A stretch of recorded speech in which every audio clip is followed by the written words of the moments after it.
Bueno, buenos días muchachos. Vamos a empezar ahora. Vimos vaca adulta, vimos la parte de crecimiento. Ahora vamos a empezar con la parte de pubertad, tratando de juntar cosas que hemos visto en fisiología de la reproducción, en el manejo de vaca adulta y con lo que aprendimos de la parte de crecimiento no reproductivo, digamos. ¿No es así? Bien. Eh, Vamos a hacer un pequeño recuerdo de cómo es el desarrollo de las gónadas. Digamos, nosotros vamos a definir en un ratito pubertad, pero para llegar a la pubertad tenemos que tener las gónadas desarrolladas. Lo vimos en fisiología de la gestación. Ustedes recuerdan que se forman las crestas genitales en el embrión, que son estas, ¿no es así? Cerca digamos, debajo del riñón fetal. Recuerden que el riñón fetal empieza en el mesonefros y luego se atrofia ese riñón fetal y en realidad el riñón verdadero sale del metanefros, ¿no es así? Entonces, los gonocitos, las células primordiales de la reproducción, vienen del saco vitelino y colonizan las crestas genitales y allí tenemos una gónada indiferenciada, digamos, que todavía no es ni testículo ni ovario. El sexo es genético en ese punto, es XY o XX, ¿no es así? Y digamos, acá tienen el cuadro de cómo sería en esa etapa el cuadro, digamos, en el embrión, el cuadro de gónadas, la gónada indiferenciada, los conductos mesonéfricos o de Wolff y los conductos paramesonéfricos o de Müller. ¿No es así? Que van a dar origen a las partes tubulares digamos, no gonadales del aparato reproductor. ¿No es así? En el caso de que la determinación genética sea XY, es decir, que sea macho, ¿sí? Más o menos a las 7 semanas, en las crestas gonadales que vimos recién, se diferencian los testículos fetales. Estos testículos empiezan a segregar sustancias, por ejemplo, hormona antimuleriana, digamos, se van a formar en la gónada indiferenciada los cordones testiculares que van a dar origen a los túbulos seminíferos, ¿no es así? Y van a regresar los conductos de Müller, los paramesonéfricos. Comienza a diferenciarse en el intersticio la célula de Leydig, que son las productoras de testosterona, ¿sí? Y, y, los, y hay división por mitosis, digamos, se multiplican las células germinales por mitosis, digamos, y se siguen multiplicando por mitosis. Acá tiene una diferencia con las hembras. No van a entrar en meiosis, la división que reduce el N de la carga genética, hasta la pubertad en los machos. Bajo la influencia de la testosterona, como les dije recién, los conductos mesonéfricos o de Wolff, eh, perdón, los conductos mesonéfricos o de Wolff van a dar origen a todo el aparato conductor de los espermatozoides. Epididimo, conductos deferentes y vesículos seminales. ¿No es así? Y los conductos de Müller, por la acción de la antimülleriana, que son los que darían origen en la hembra al aparato tubular reproductivo, regresan. ¿No es así?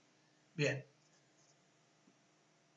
En el caso de las hembras, de la determinación genética XX, ¿sí? Un poquitito después de que de los 33 días, que son los que marca el comienzo de la diferenciación de los testículos,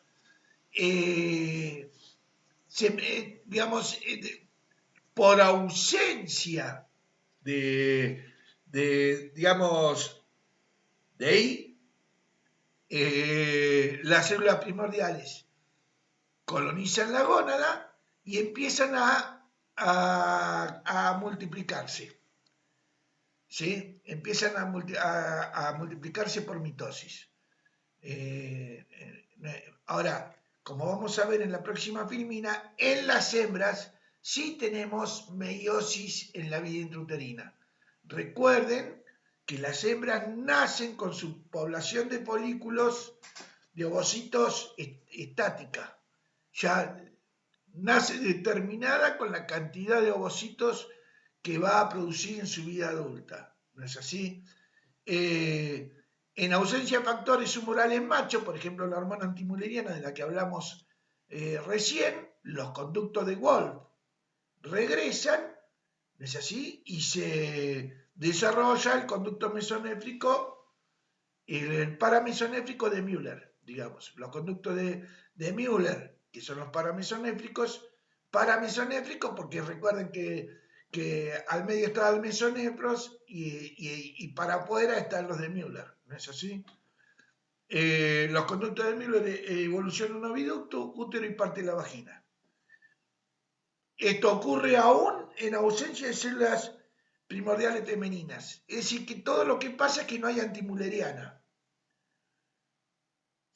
Recuerden, esto lo vimos en la clase, en la primera clase del año, que las células primordiales femeninas hacen una división por mitosis, digamos, se multiplican ogonias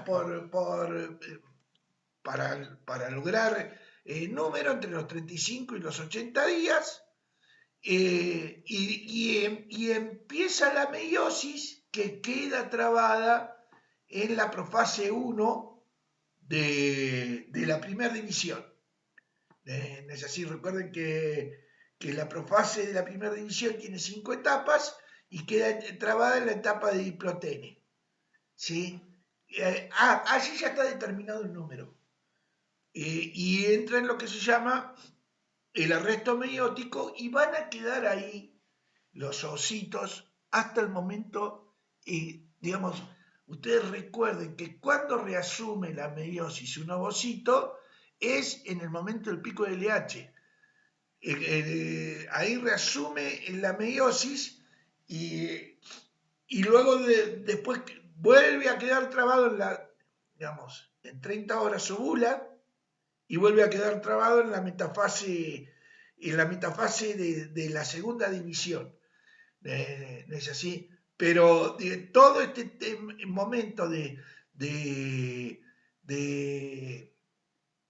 arresto meiótico, digamos, entre el nacimiento y la pubertad están en ese estado. No quiere decir que no hay ondas foliculares. Va a haber ondas foliculares, pero ¿qué va a pasar con los folículos? Como no hay pico de LH en la pubertad, hasta la pubertad no hay pico de LH, que es lo que vamos a ver en un rato, todos esos folículos prepuberales se atrecian.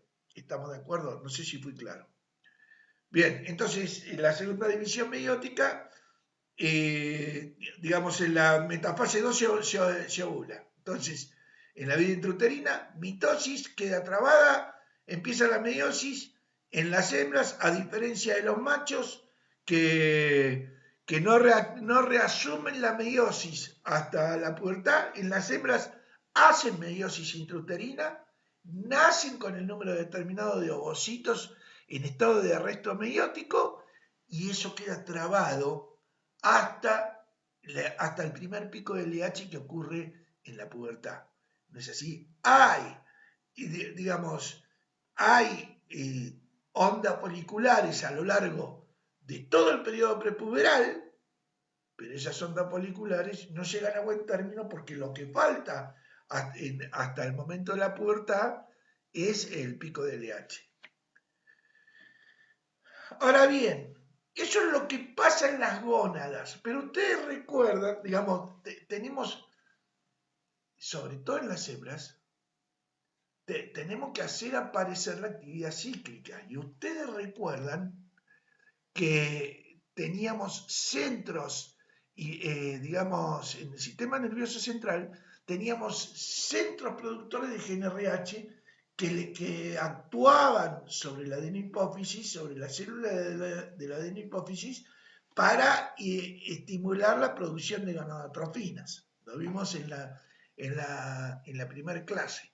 Y teníamos centros hipotalámicos que producían, que llamábamos centros tónicos, producían increción constante de GNRH, y teníamos en el área preóptica, ¿sí? Los centros cíclicos, los que producen los picos de LH. Para ponerlo con los centros tónicos hacen una liberación como en goteo de la GNRH, y el perfil de GNRH a la sangre es de esta manera, cuando todo lo que hay es increción tónica. ¿No es así? En cambio, los centros hipotalámicos cíclicos, los del área, no hipotalámicos, los del área preóptica, producen un pico de GNRH, un chorro que es lo que después va a estimular el pico de LH. ¿No es así? Entonces, dos tipos de centros, pulsátil y tónico. ¿Sí? Ahora bien, ¿qué pasa en el macho? ¿Qué pasa en el macho con los centros del sistema nervioso central del macho? En el macho no están los centros cíclicos, ¿sí?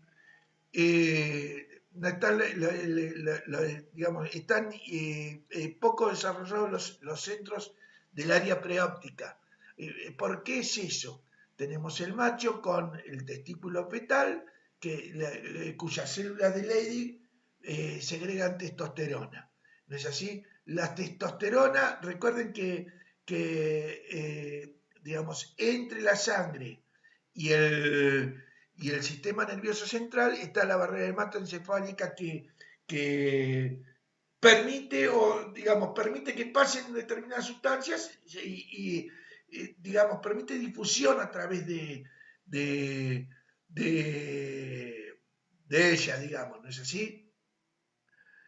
La testosterona pasa a través de la barrera hematoencefálica y en el tejido nervioso, a través de una enzima que se llama aromatasa, ¿sí? La testosterona es convertida en estrógenos, y el nivel alto de estrógenos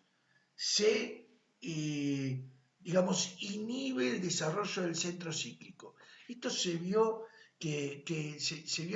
por ejemplo, animales de laboratorio inyectados a los que se les levantaban los niveles de estrógeno en la vida fetal, después eran infértiles, no tenían actividad cíclica.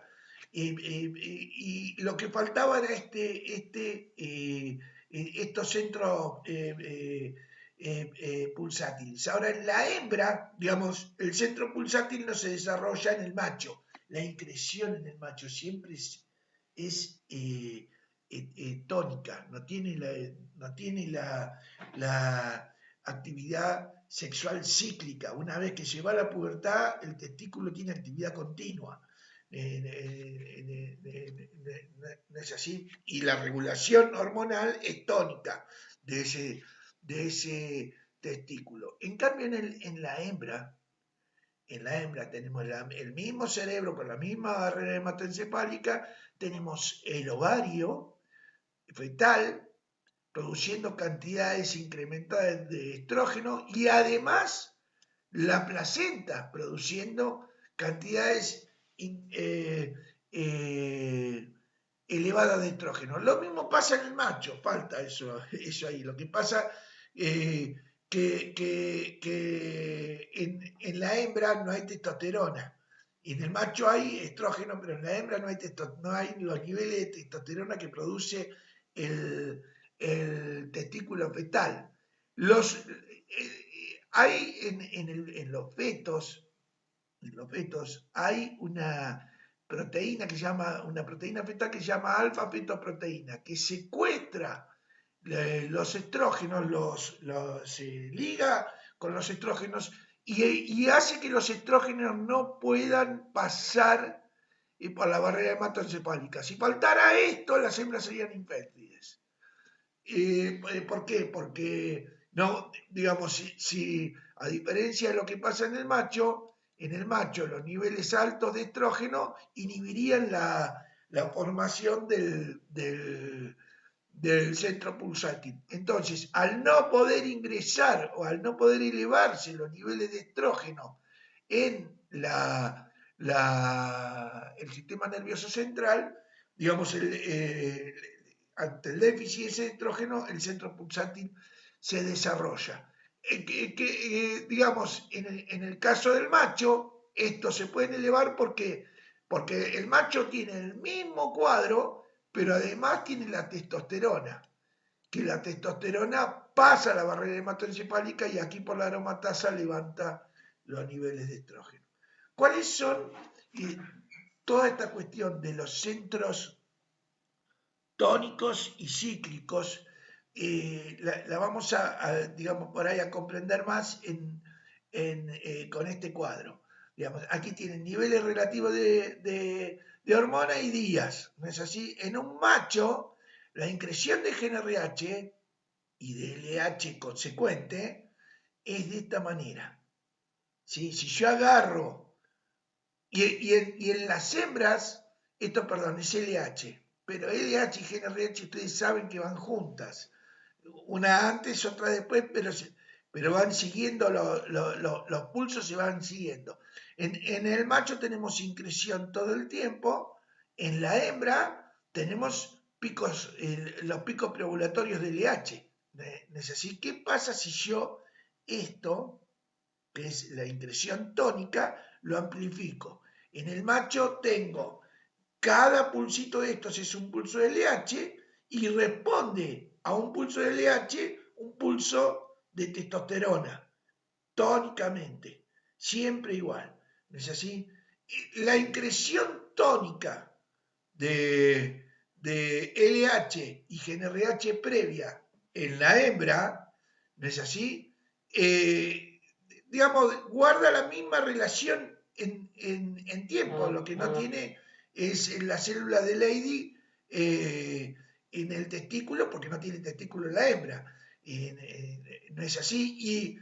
¿Y qué se suma? Que la hembra tiene el centro cíclico que responde a los niveles elevados de estrógeno y increta un pico diferencial de LH que no lo tiene el macho.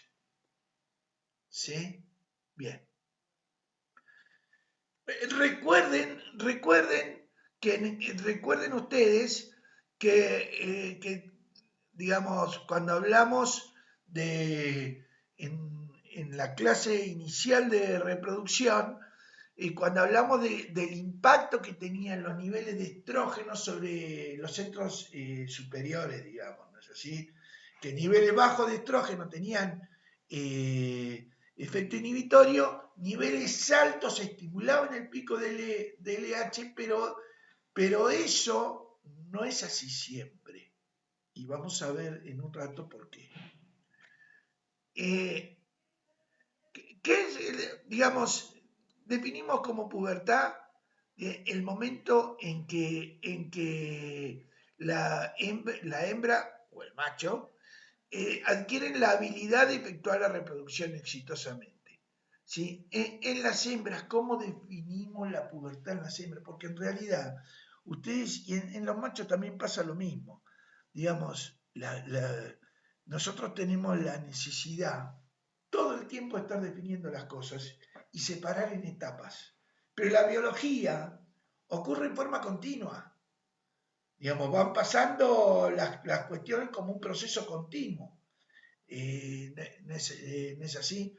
En el macho, digamos, uno puede definir la pubertad a partir de determinadas características del semen.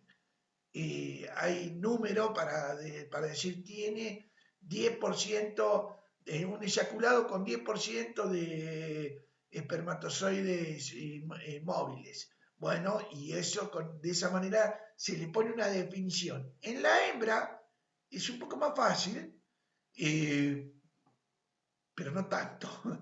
Digamos, ¿cómo defino la pubertad en las hembras? Como el primer celo completo, como la edad de la primera ovulación, como la edad a la que puede soportar su primera gestación. A mí personalmente me parece que el más apto es el de la edad de la primera ovulación, pero en todo caso, la definición de la pubertad es hormonal. Digamos, uno debiera definirla como la edad en la que tiene el primer ciclo del primer pulso de LH o de GNRH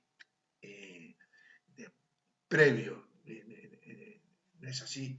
Los pulsos de GNRH son los que determinan la pubertad, pero ¿cómo llegamos a ese momento?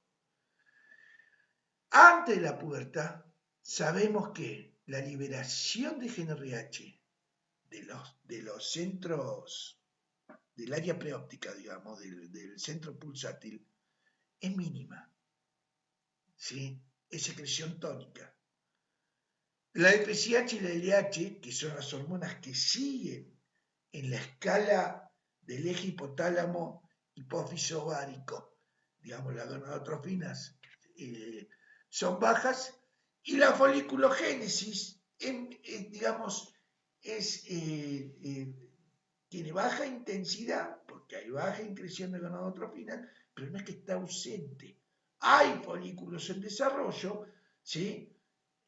Ahora se tornan atrésicos, porque falta el empujón final del IH para que esos folículos lleguen a cumplir a reasumir la meiosis, digamos, ¿no es así? Después de la pubertad, ¿qué pasa? Hay incremento en la frecuencia y amplitud de los pulsos de liberación de GNRH, ¿sí? Hay incremento en los pulsos de PSH y LH, y la foliculogénesis es máxima y empieza a ovular. Empieza a culminarse el proceso de foliculogénesis. ¿Sí? ¿Qué es lo que pasa entre antes y después gráficamente en los niveles de hormona? Antes de la pubertad la secreción es tónica, no anda, tanto en machos como en hembras. Y la secreción de GNRH es tónica. Después de la pubertad, y solo en las hembras, en los machos el cuadro sigue similar, digamos, en la segunda vez que lo vemos, empieza a funcionar el centro cíclico. ¿No es así? Y el centro cíclico, digamos, empieza a provocar los pulsos preovulatorios. Entonces, antes de la pubertad, tengo actividad tónica, tengo el primer pulso de GNRH y consecuente de LH, y después de la pubertad, por las retroalimentaciones, digamos, mantengo una secreción tónica digamos, las inhibiciones hacen que baje la LH, acá aparece la progesterona haciendo que baje la LH y empieza a haber pulsos con periodicidad, digamos, ¿no es así?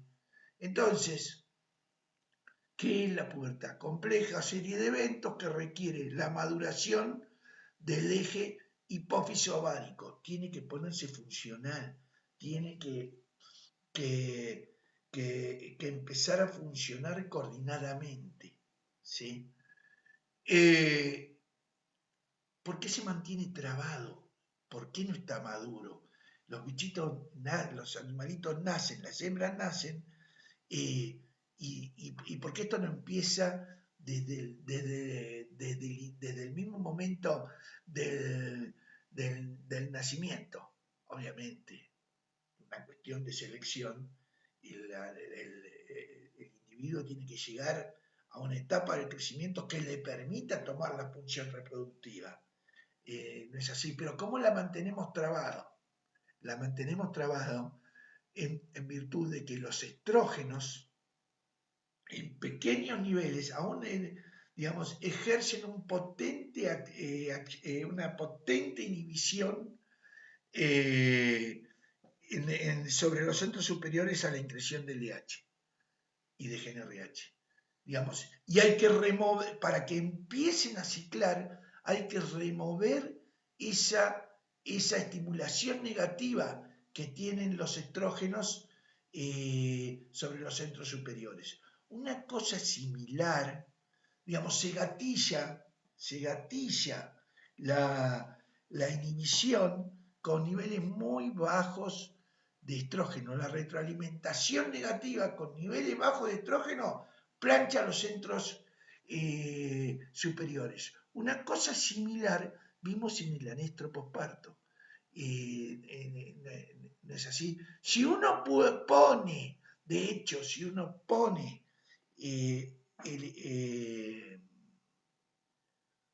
digamos, si uno provoca un pico de increción del LH, digamos, través de poner GnRH receptal, por ejemplo, exógeno, puede disparar una ovulación, pero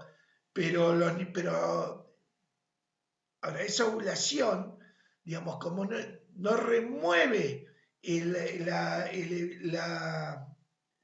efecto inhibitorio de los bajos niveles de estrógeno en los centros superiores, digamos, es temporaria, hace una ovulación y vuelve a la inactividad.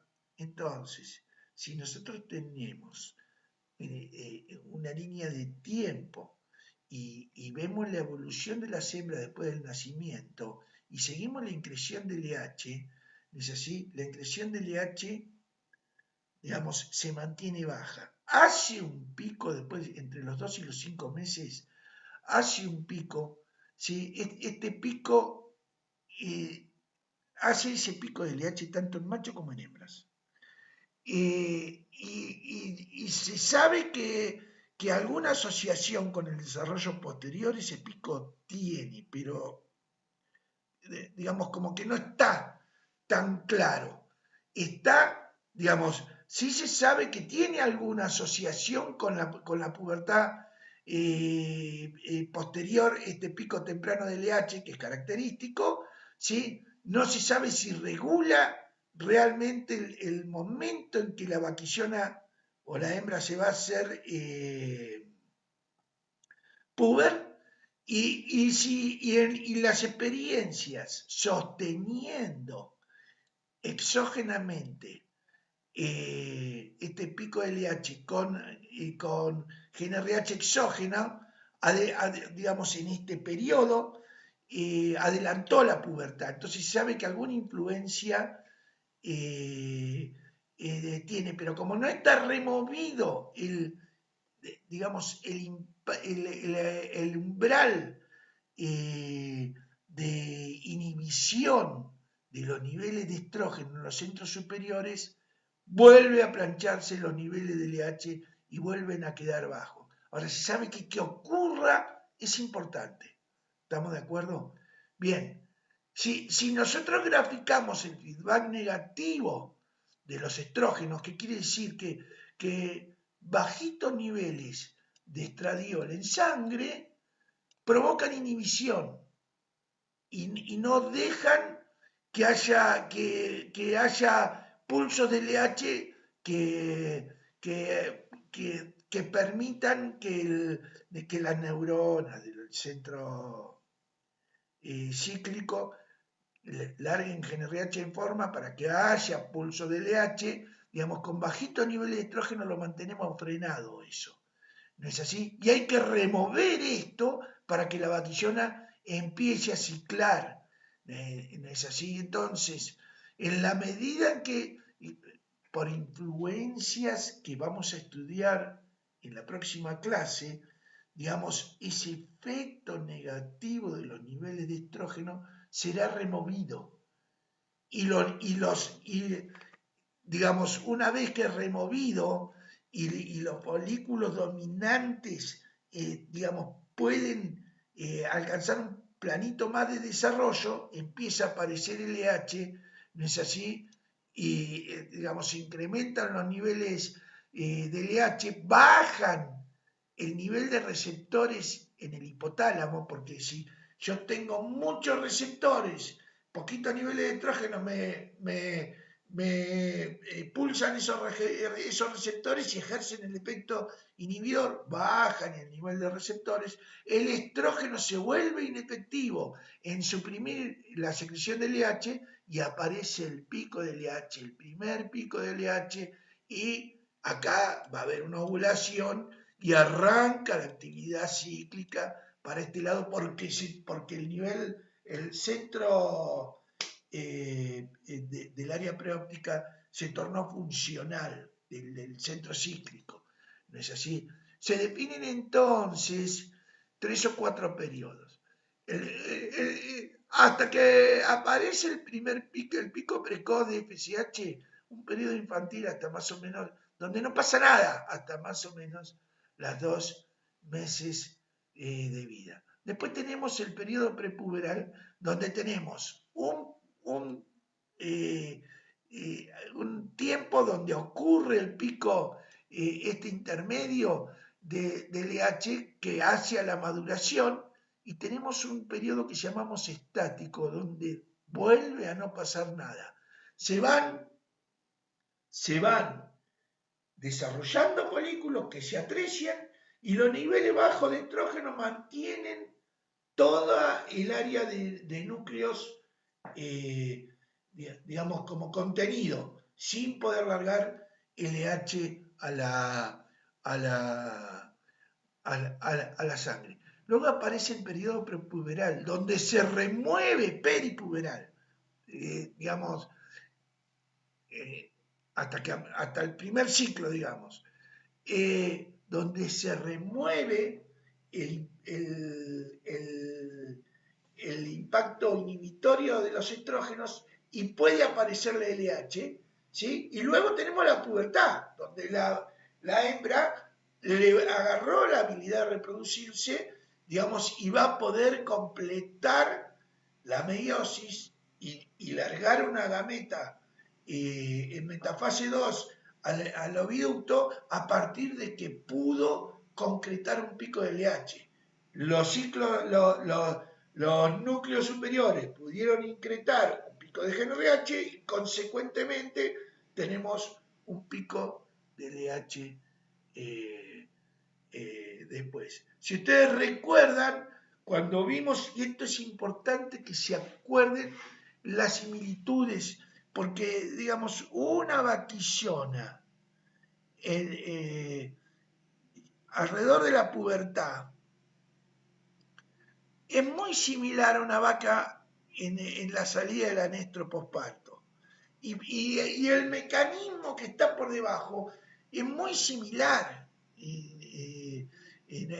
Es así como, digamos, incluso el mismo modo que uno trata de reiniciar la actividad sexual en vaquillonas, en vacas paridas, con los suplementos, con los progestágenos, con los dispositivos y los protocolos, uno podría intentarlo, y de hecho hay mucha investigación tratando de adelantar probablemente la pubertad, sobre todo en la raza más tardías, digamos, más tardías de madurez.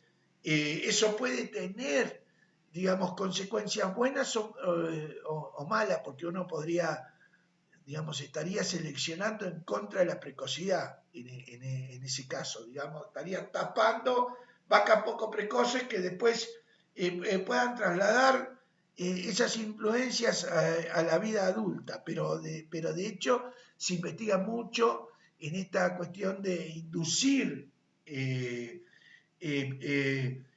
pubertad, del mismo modo, digamos, no porque sea recomendable, quiero que quede claro, no porque sea recomendable, pero es para trazar la analogía con lo que pasa en los pospartos en el anestro posparto, en la salida del anestro posparto. El hombre trata hormonalmente de alterar esa salida, de adelantarla, digamos. ¿Y qué es lo que termina, qué es el cuadro? Que es el mismo cuadro en el anestro posparto. Tengo ondas foliculares que en la medida en que se va removiendo el nivel inhibitorio de los estrógenos permiten pulsos más frecuentes de LH y permiten que los folículos lleguen a un estado más alto de desarrollo. Recuerden que el dominante toma los receptores de LH y empieza a poder desarrollarse más ese folículo hasta que ocurre un pico de LH que provoca una ovulación. ¿No es así? Al provocar una ovulación, ese folículo continúa su evolución se luteiniza, continúa su evolución a cuerpo lúteo e empieza a incretar progesterona a la sangre, pero ese cuerpo lúteo dura poquito tiempo. Ahora, ¿por qué dura poquito tiempo? Es un útero que en el caso de una vaquillona nunca estuvo expuesto a progesterona. ¿Es así? Y en el caso de una vaca en anestro, hace tiempo que no está expuesto a progesterona. Entonces, digamos, está no sensibilizado no tiene un priming, se llama priming de progesterona, no tiene una exposición previa a la progesterona. Hay en ese útero baja cantidad de receptores de progesterona y alta cantidad de receptores de oxitocina, porque el útero todo lo que tuvo fue exposición a los estrógenos. Nivel bajo, pero exposición a los estrógenos. Entonces, ustedes recuerden que para que ocurra la luteólisis tiene que haber receptores de oxitocina en la célula del endometrio. ¿Por qué? Porque la increción de prostaglandina lo vimos en la clase de reproducción, desde las células endometriales, surge de la acción conjunta de estrógenos y oxitocina.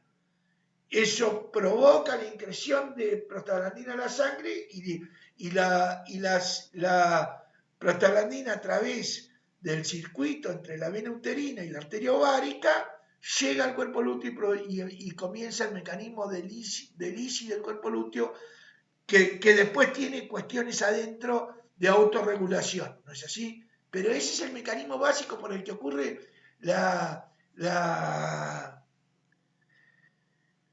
luteólisis y que he frenado, en el caso de una preñez, he frenado por el interferón tau, digamos, por la señal de reconocimiento materno de la preñez. El interferón tau, secretado por la célula del tropoblasto, anula ese mecanismo.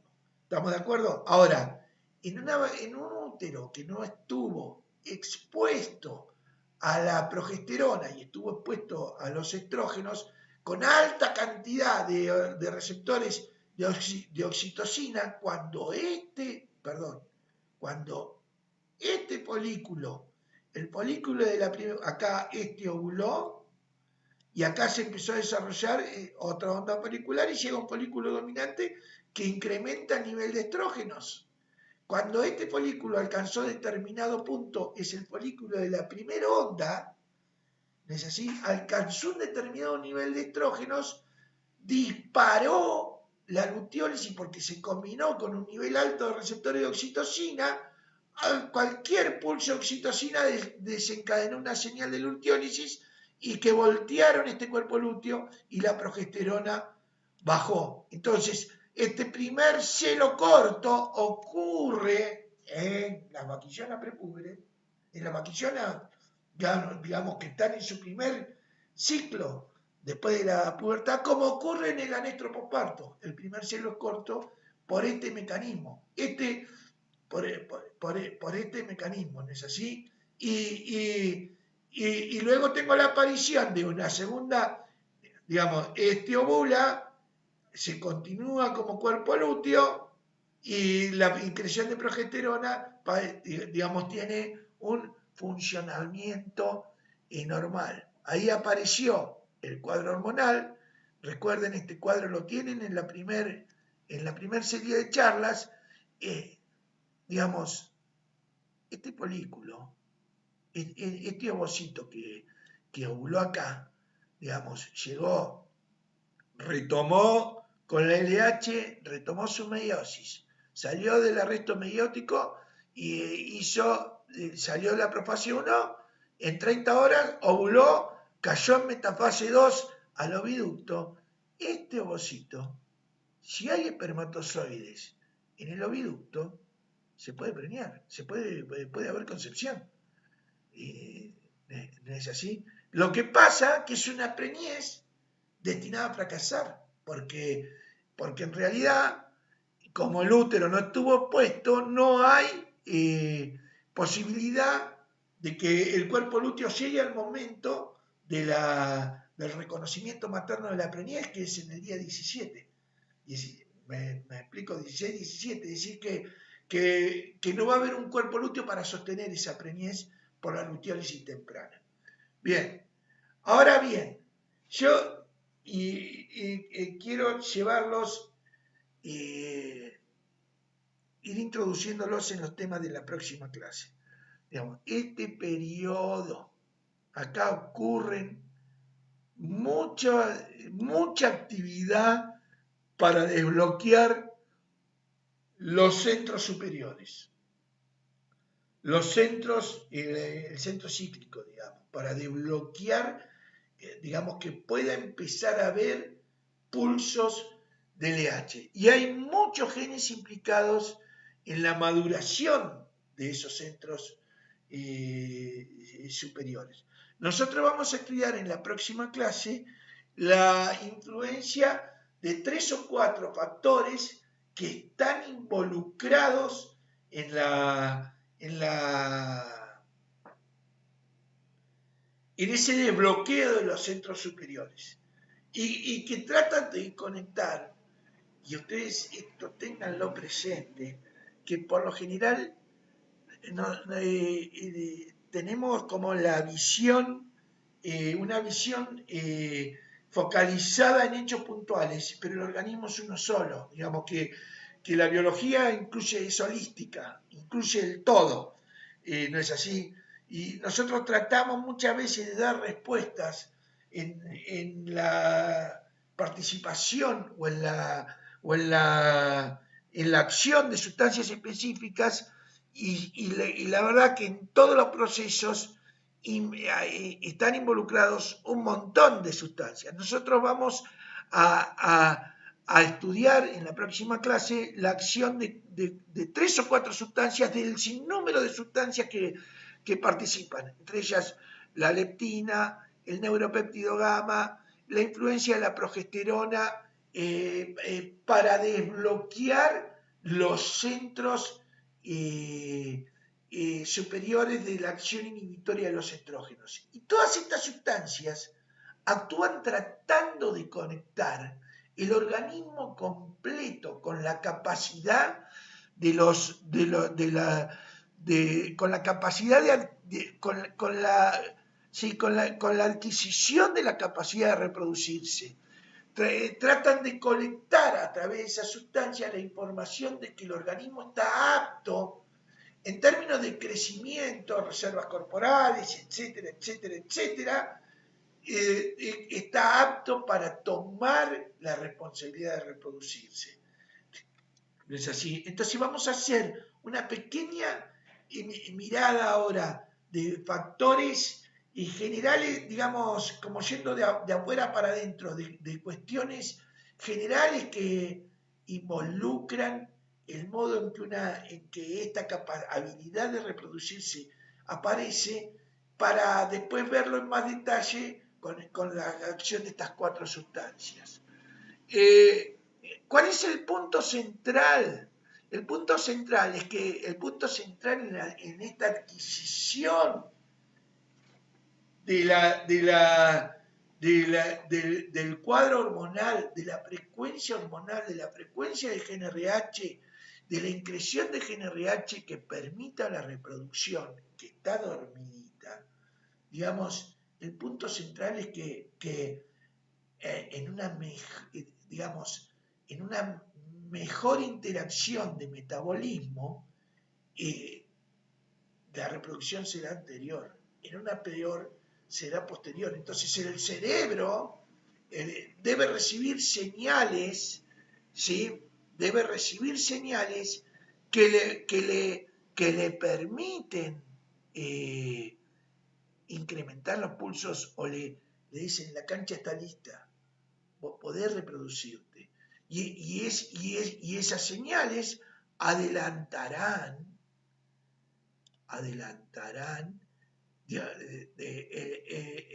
la ocurrencia en el tiempo de la pubertad. ¿No es así? Obviamente siempre determinado por la influencia genética, pero no es más que lo mismo.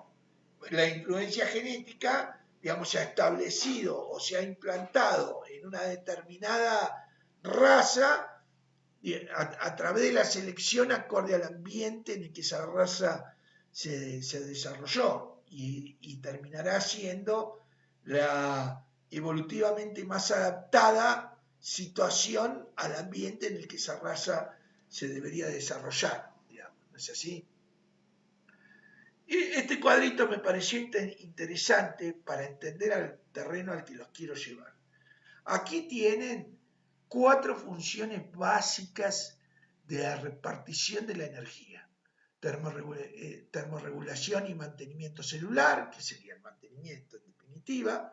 ¿No es así? ¿Para qué uso la energía? Para mantener la temperatura corporal y para la actividad de la célula que tengo. ¿Sí? Actividad muscular y locomoción, ¿para qué? Para buscarme el alimento que tengo que buscarme. Digamos, camino para levantar pasto. Crecimiento, porque obviamente tengo que seguir tratando de alcanzar el peso maduro. ¿No es así? Tejido de reserva, increción de grasa, digamos, depósito de grasa, y la secreción de LH como una consecuencia de que el depósito de grasa me dice, está listo, digamos, ya te está sobrando. ¿Estamos de acuerdo? Si ustedes se fijan, son 4 cuadrantes, 1, 2, 3, 4, con diferente magnitud. En un animalito recién nacido, digamos, las funciones principales son mantener el calor, digamos, 80% va para mantener el calor y termorregular, 15% para la locomoción, 5% de la energía que entra para crecimiento. En la medida en que el animal va progresando hacia la madurez, digamos, estas funciones básicas pasan a ser el 60%, el 20% pasa a la actividad digamos, a la actividad voluntaria, 15% al crecimiento, y un poquitito empieza a incretar grasa, digamos, pero todavía la repro está ahí. Y cuando llega al 10%, 10, ahí, digamos, me cuesta decir que hay un porcentaje, pero hay una escuela que habla mucho de porcentaje de grasa en el momento de la pubertad, 15%. Digamos, y cuando el organismo censó una cantidad de reserva adecuada, donde le está diciendo, en este porcentaje del peso maduro, con este nivel de composición corporal, vos estás lista para poder tolerar el parasitismo de una gestación. Digamos, y en ese momento aparecen los pulsos del LH. Es decir, que no son procesos independientes. Todo lo que nosotros tenemos con motivos didácticos, como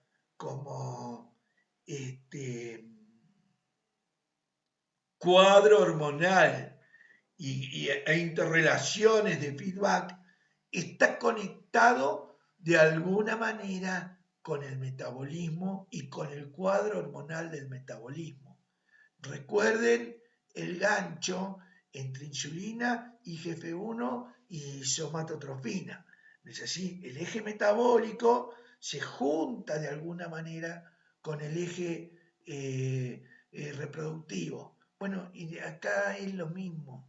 Digamos, el organismo le va a decir a los centros hipotalámicos y del área preóptica cuándo arrancar a permitir que haya ovocitos que salen del arresto meiótico, que en el ovario, lo que tiene guardado en el ovario, lo empiece a sacar y trate de reproducirse. ¿Estamos de acuerdo? Digamos, ¿dónde se va a dar esa acción? En el cual este cuadro lo vimos hace un rato. ¿Dónde se va a dar esa acción? En forma, digamos, ¿cuál de estos periodos va a variar el estático?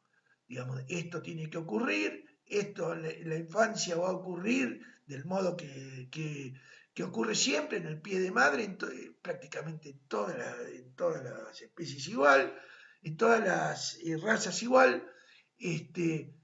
La influencia se va a dar en la duración del periodo estático.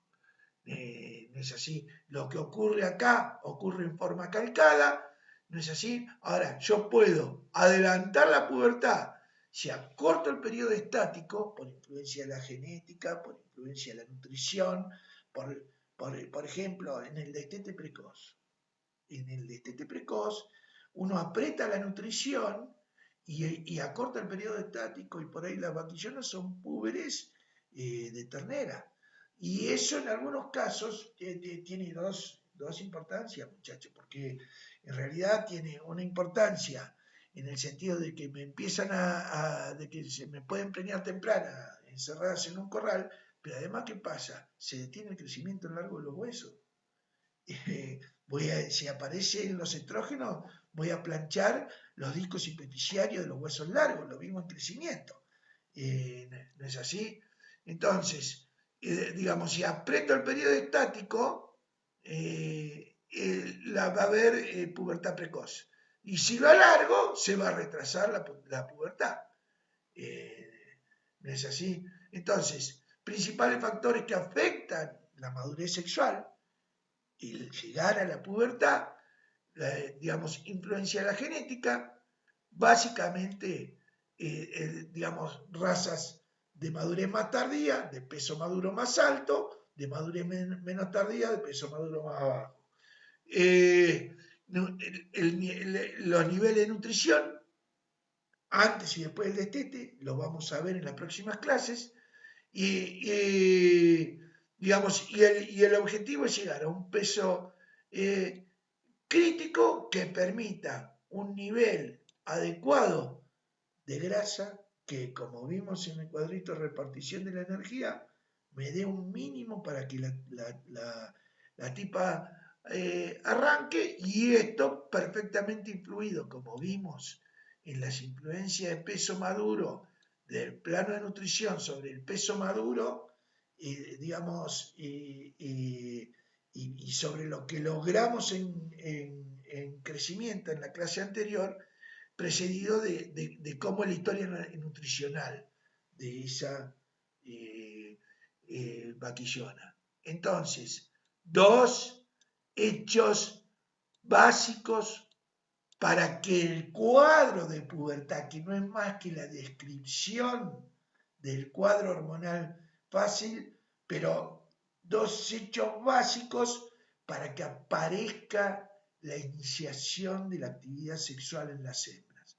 El desarrollo del centro pulsátil, del área preóptica, que digamos, que está inhibido por los niveles altos de estradiol, por niveles de estradiol, no altos, por el nivel que sea de estradiol. Tiene un umbral muy bajo para que el estradiol lo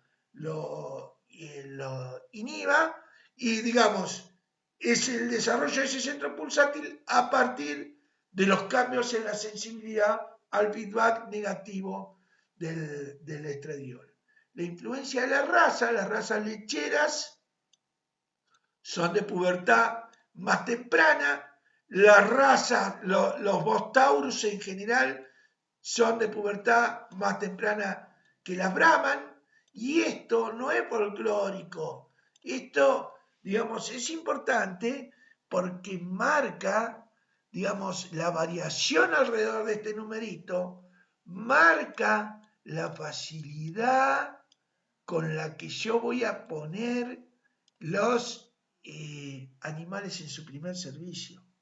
Ustedes recuerden, todo lo que les estoy hablando es muy de biología, pero tengan en la cabeza este paradigma, vamos a decir. Antes de la estación de servicio, yo necesito tener la mayor cantidad, en su primera estación de servicio, la mayor cantidad posible de vacas cíclicas. La fertilidad en las vaquillonas es máxima después de 2 o 3 ciclos después de la pubertad. ¿No es así? Entonces yo cuando planifico mi estación de servicio y digo, yo voy a arrancar, voy a hacer en Torre Precoz. Resulta que tengo comida y voy a hacer en Alvear en Torre Precoz. Y voy a dar el primer servicio de la vaquillona el 10 de enero. Y el primer servicio de la vaca 20 días después. El 1 de febrero. ¿Es así? Para que haya, recuerden cuando hablamos de vaca de primer parto y segundo servicio, un lag para darle más tiempo cuando esta sea vaca de primer parto y segundo servicio, que pare antes que la vaca para que tenga más tiempo para repreñarse, digamos, para salir del anestro postparto. Ahora, acá planifique el 10 de enero, ¿sí? Yo tengo que tener preparado el lote de vaquillona el 20 de noviembre, 2 ciclos antes, tengo que tener por lo menos el 50% de las vaquillonas cíclicas. El 50% de las vaquillonas cíclicas. En la presunción de que el resto de las vaquillonas va a ir llegando puberal. Porque si no, acá atrás, digamos, cuando se me salga cuando vaya progresando la estación de servicio, tengo vaquillonas que van llegando a su primer ciclo, digamos, recién al final de la temporada de servicio. Entonces yo después esa vaquillona que me empieza a ciclar tarde adentro de la temporada de servicio la pierdo en el primer parto y segundo servicio. No sé si soy claro. Entonces, por ejemplo, en la síndica con 19 meses, cuando está muy apurado el productor, ¿viste? Te complica porque la mitad de la vaquillona que está para acá arriba, y esa se complica. Por ahí ni siquiera te entran adentro de la temporada de servicio si querés hacer una temporada de servicio corta. Y uno toma con el productor un compromiso que después hay que poner la cara para decir, y se me fueron, tienen los ovarios lisos todavía, ¿viste? Bien, recuerden lo que hablamos en la clase de crecimiento de peso maduro. Nosotros seteamos un peso maduro que es diferente para los diferentes biotipos, ¿no es así? Para los diferentes biotipos, para las diferentes razas y para los diferentes frames adentro de las diferentes razas. Y nosotros hablamos de que el crecimiento y la composición corporal era igual para los diferentes biotipos al mismo porcentaje del, del peso maduro. ¿No es así? Es decir, que un animal de frame grande al 40% del peso maduro tiene la misma composición corporal que un animal de frame grande, de frame chico al 40% del peso maduro. Lo que se diferencia es el peso maduro. Eso está claro. Ahora, en las vacas más precoces, la pubertad aparece antes. En las vacas lecheras aparece a un nivel de composición corporal que no es el mismo que en las más tardías.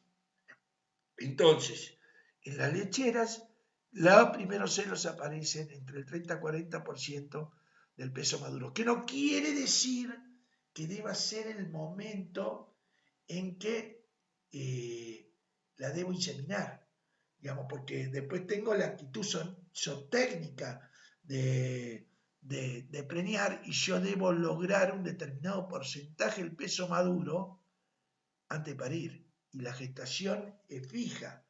Entonces, como la gestación es de largo fijo, yo tengo una cantidad de kilos que puedo hacer en la gestación.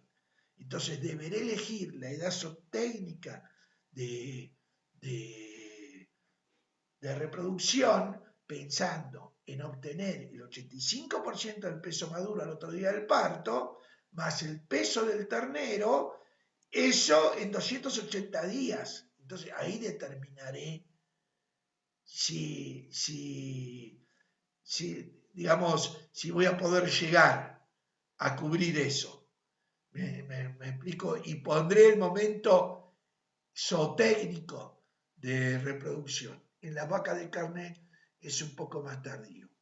Bien, fíjense, esto es una tabla que vamos a ver en las clases de genética, pero es para que vean las diferencias entre razas. Aquí tienen agrupadas razas de bovinos, ¿sí? En diferentes biotipos definidos por 4 factores.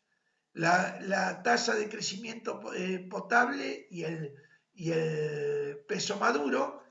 Te recuerdan que los de más peso maduro tienen más potencial de crecimiento, los de menos peso maduro tienen menos potencial de crecimiento absoluto en el día, digamos.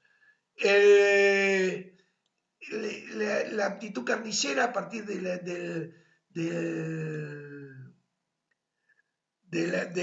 digamos, del porcentaje de carne en las redes, digamos, de producción de carne de las reses, perdón. La precocidad en términos de edad a la pubertad y la producción de leche. Y tienen la importancia relativa marcada con las X para cada uno de estos grupos de razas agrupadas como diferentes biotipos. Acá tienen todas las británicas, acá tienen continentales, continentales, acá tienen continentales y doble aptitud, las lecheras, acá tienen cruzas índicas, acá tienen las índicas, y tienen en términos relativos cómo, digamos, varía la edad a la pubertad para cada biotipo. ¿No es así? Muy bien. Creo que está bien claro. Fíjense, acá tienen un ejemplo lindo de una comparación entre Bos indicus para ver la influencia del genotipo. Después vamos a volver. Ustedes recuerden que yo les expliqué cómo era el desarrollo de los centros sexuales, cómo era el cuadro hormonal del ingreso de la llegada a la pubertad y cómo digamos, el ingreso a la pubertad dependía de que empezara a funcionar el centro cíclico a partir de la remoción de la actividad inhibitoria de los bajos niveles del estrógeno, de la remoción del umbral tan bajo que tiene el centro pulsátil para ser inhibido por los niveles de estrógeno. Esa acción puede ser como factores groseros, ¿sí? Digamos, influida por la composición corporal, por la genética a partir del tipo de raza, por el biotipo, por el porcentaje del peso maduro como factores groseros, que es lo que estamos viendo. En la clase que viene vamos, yo en una de las filminas le dije multitud de genes y de expresión de sustancias influyen en esa remoción de la del feedback negativo de los estrógenos. Y los vamos a estudiar un poco más en profundidad en la próxima clase. Pero como forma grosera, acá tenemos la diferencia, como influencia grosera, tenemos, digamos, fíjense que las Bos indicus tienen Bos indicus taurus, ¿sí? Y da la pubertad promedio en las Bos indicus, en este estudio fue 22 meses contra 17 meses en la Bos taurus. Acá tienen el rango y el peso. No es así. Y si yo les pregunto, digamos, si ustedes tuvieran que inferir con la información que les di hasta ahora, ¿dónde, cómo va a ser el peso maduro de estos animalitos? Y en una pregunta rápida, díganme el peso maduro de esta Bos indicus y de esta Bos taurus de carne, digamos, ¿yo qué haría? Y dividiría esto por 0.65 y esto por 0.55. Y de esa manera tendría un estimador de peso maduro a partir de los datos de un trabajo. Bueno, vamos a cortar acá y en la próxima clase vemos la acción de las 4 sustancias que les comenté anteriormente. Muchas gracias.